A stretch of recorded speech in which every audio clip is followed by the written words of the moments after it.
Guys આજે અમે ગાંધીનગરથી નવસારી જઈએ છીએ અને અત્યારે છીએ દિલ્હી મુંબઈ એક્સપ્રેસ હાઈવે પર. જોઈ શકો છો તમે સરસ મજાનો માખણ જેવો અહીંયા હાઈવે છે.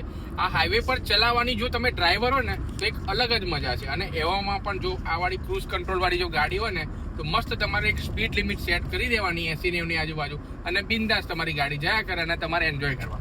અને એમાંય પણ જો તમારો પાર્ટનર મતલબ કે જે ડ્રાઈવરની ઓપોઝિટ જે બેઠો હોય ને એ તમને સારો મળી જાય ને તો તમારા પ્રવાસમાં સોનામાં સુગંધ પડી ગઈ એવું કહેવાય. અત્યારે મને ભૂખ લાગી છે.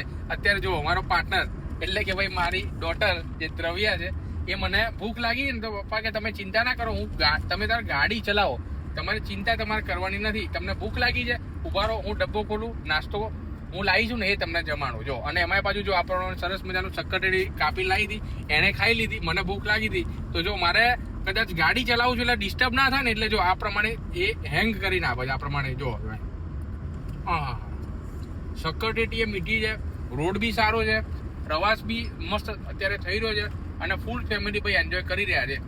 અને જો ડ્રાઈવરની જોડે જો આવો પાર્ટનર હોય ને તો ભાઈ મજા પડી જાય. તમારું શું કહેવું છે કોમેન્ટમાં મને જરૂરથી કહેજો.